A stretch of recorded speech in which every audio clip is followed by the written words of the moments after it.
अस्सलाम वालेकुम रहमतुल्लाहि व बरकातुहू। मोहतरम सामीन, आज की इस फुर्सत के अंदर एक बहन का सवाल था। अमेरिका से हमारी एक बहन है, वो कह रही थी कि हमारे घर में शयातीन की मौजूदगी है, कोई ऐसा वजीफ़ा बताएं कि हमें छुटकारा मिले। और कुछ और भी बहन भाई सवाल करते हैं कि शैतान के घर में होने की कुछ अलामात भी ज़रा बताएं हमें, ताकि हमें पता चले कि हमारे घर में जिन्नात एग्जिस्ट करते हैं या नहीं करते। तो मैं इसकी चंद अलामात भी आपको गोशगुजार करता हूँ। बकाया ऐसी जगह जहाँ पे अज़ान की आवाज़ नहीं आती, या वो मुल्क जहाँ पे मुसलमान नहीं रहते, कम रहते हैं, मुस्लिम ममालिक नहीं आप कह सकते हैं, जहाँ पे मसाजिद नहीं होती, तो वहाँ पे शयातीन का मस्कन होना कोई ये नई चीज़ नहीं है।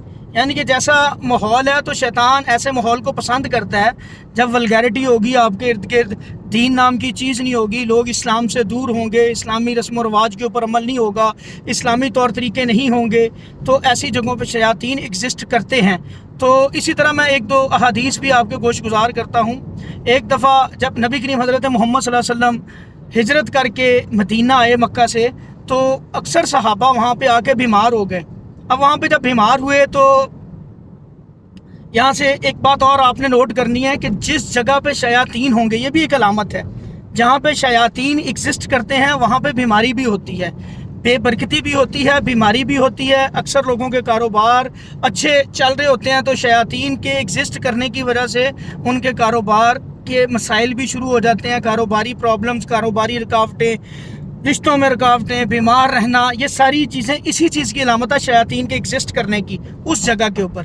अब सहाबा जब बीमार रहने लगे तो नबी सल्लल्लाहु अलैहि वसल्लम से इस बात का उन्होंने बताया कि या रसूलल्लाह, इस माहौल को ये हमारे लिए सूटेबल नहीं है, साजगार नहीं है, जब से मदीना आए हैं हम बीमार हैं। तो अल्लाह के नबी सल्लल्लाहु अलैहि वसल्लम ने अल्लाह ताला से दुआ की।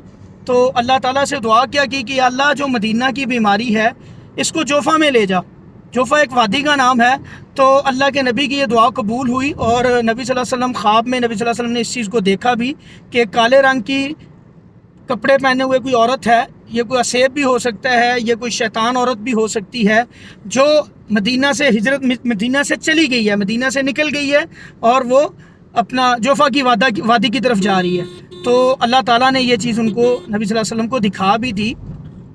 तो जैसे ही नबी सल्लल्लाहु अलैहि वसल्लम की ये दुआ कबूल हुई, माशाल्लाह सहाबा की सेहत भी ठीक हुई, सहाबा के मामला ठीक हो गए, तो ये मामला बेहतरी की तरफ चल पड़े। अब जहाँ पे असेब होता है, जहाँ पे शयातीन होते हैं, जिन्नात शयातीन होते हैं, वहाँ पे बीमारी लाजमी एग्जिस्ट करती है, और ये चीज़ें लोगों को परेशान करती हैं।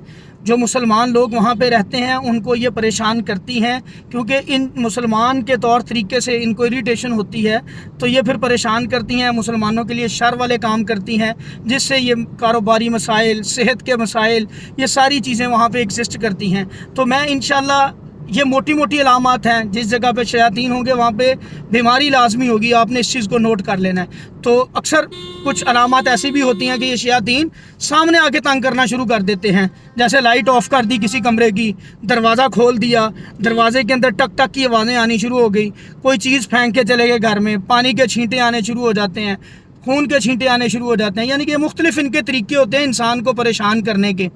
तो बाज़ औक़ात ये जादू के ज़रिए भी आते हैं, बाज़ औक़ात वैसे उस जगह पे एग्जिस्ट कर रहे होते हैं, जैसे आप वहाँ पे घर बना लेते हैं, उस जगह पे आके रहना शुरू कर देते हैं, तो ये फिर परेशान करते हैं उन लोगों को जो वहाँ पे आके नए शिफ्ट होते हैं, रहते हैं आके, या किसी खाली घर में। अभी रिसेंटली मैं एक स्कूल में गए, वहाँ पर कुछ अरसे से वो स्कूल उन्होंने बंद किया हुआ था। तो मुझे वहाँ के प्रिंसिपल मेरे बड़े अच्छे दोस्त हैं, क्योंकि मेरा प्रोफेशन भी टीचिंग है, हम भी वो दोस्त हैं बड़े अच्छे। उन्होंने मुझे फ़ोन किया कि रुमान भाई ये मसला बना है। तो हम वहाँ पे गए। होता क्या था कि वो कुछ एक साल से उन्होंने वो वाशरूम बंद किए हुए थे, दोबारा बच्चों के लिए उन्होंने खोले, तो वहाँ पे कुछ बच्चों को शयातीन ने तंग किया, बल्कि एक दो बच्चों को मारा भी। ऐसे कुछ केसेस आए, बच्चों ने फिर बताया, प्रिंसिपल से शिकायत की, तो हमने अल्हम्दुलिल्लाह वहाँ पे जाके फिर जो भी ट्रीटमेंट किया, अल्लाह के फजल से उस दिन के बाद वहाँ पे दोबारा ये मसला नहीं बना। तो बात ये होती है कि ऐसी जगहें जो बंद पड़ी हों, काफ़ी देर बाद वहाँ पे आप रिहाइश पजीर होते हो, रहते हो जाके, तो वहाँ पे शयातीन अपना मस्कन बना लेते हैं, रहते हैं आके। तो ये भी एक वजह होती है। तो इसके अलावा मेरे बहन भाई याद रखें, अगर किसी घर में ये चीज़ें एग्जिस्ट करती हैं तो इसमें परेशान होने की बात नहीं। मेरे अल्लाह ने अल्हम्दुलिल्लाह हमें قرآن کی طاقت دی ہے، الحمدللہ مسلمان ہیں، اللہ تعالیٰ نے ہمیں بڑی طاقتوں سے نوازا ہے۔ ہم اپنے آپ کو اکثر لوگ ہم دیکھتے ہیں انڈر ایسٹیمیٹ کرتے ہیں، پریشان ہو جاتے ہیں اور سرنڈر کر دیتے ہیں شیاطین کے سامنے، ڈر جاتے ہیں۔ جب ڈر جاتے ہیں، خوف زدہ ہوتے ہیں ان سے، تو یہ حاوی ہو جاتے ہیں ان لوگوں کے اوپر۔ تو ڈرنے کی بات بالکل بھی نہیں ہے، نہ آپ نے ان سے ڈرنا ہے۔ تو اللہ کے فضل و کرم سے جس گھر کے اندر یہ معاملات ہیں، جہاں پہ یہ چیزیں ایگزسٹ کرتی ہیں، آپ نے وہاں پہ سب سے پہلا کام اذان دینی ہے۔ گھر کے چاروں کونوں میں اذان دیں، 3 اذانیں دے لیں، 7 اذانیں دے لیں، اور 7 سورہ بقرہ کی آخری 2 آیات کی تلاوت کریں 3 دفعہ، 7 دفعہ، ٹھیک ہے؟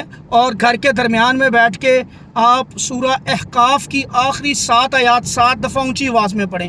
اس گھر یہ 7 دن ہی عمل کر لیں، اور پانی پہ دم کریں، اس کو پانی پہ دم کر کے اس کو سارے گھر کے اندر چھڑکائیں، اللہ کے فضل سے سپرے کر دیں۔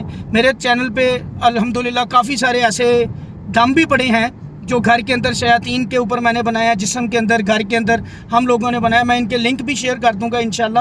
آپ وہاں سے وہ دم جو لوگ پڑھ نہیں سکتے، اکثر ایسے لوگ ہوتے ہیں جو نو مسلم ہوتے ہیں، الحمدللہ ہمارے پاس ایسے کیسز بھی آتے ہیں جو قرآن کے دم سن کے ماشاءاللہ کلمہ پڑھتے ہیں، مسلمان ہوتے ہیں الحمدللہ، قرآن کی طاقت کو دیکھتے ہیں کہ واقعی قرآن کے اندر اللہ نے طاقت رکھی ہے الحمدللہ۔ کئی لوگوں کو ہم نے یہ چیز اللہ کے فضل سے اسلام میں داخل ہوتے دیکھا ہے۔ تو میرے وہ بہن بھائی جو قرآن پڑھ نہیں سکتے، یہ چیزیں ان کو نہیں، وہ یہ ہمارے دم بھی وہاں پہ چلا سکتے ہیں، اور ان کو سن کے ان چیزوں کو سیکھنے کی کوشش کریں، کیونکہ جیسے جیسے آپ کی گرپ قرآن کے اوپر، ان چیزوں کے اوپر بنے گی، شیطان آپ سے دور ہوتا جائے گا، یاد رکھنا اس بات کو۔ تو اللہ کے فضل سے آپ یہ دم چلائیں اپنے گھر میں، اگر آپ پڑھ نہیں سکتے پڑھیں خود تو زیادہ فائدہ ہے، پھر دم چلائیں اللہ کے حکم سے، اس کے سننے سے بھی شیاطین وہاں سے بھاگ جاتے ہیں۔ تو یہ عمل کریں، میرے اللہ کے فضل و کرم سے انشاءاللہ شیطان وہاں پہ نہیں رہ سکے گا۔ السلام علیکم ورحمۃ اللہ۔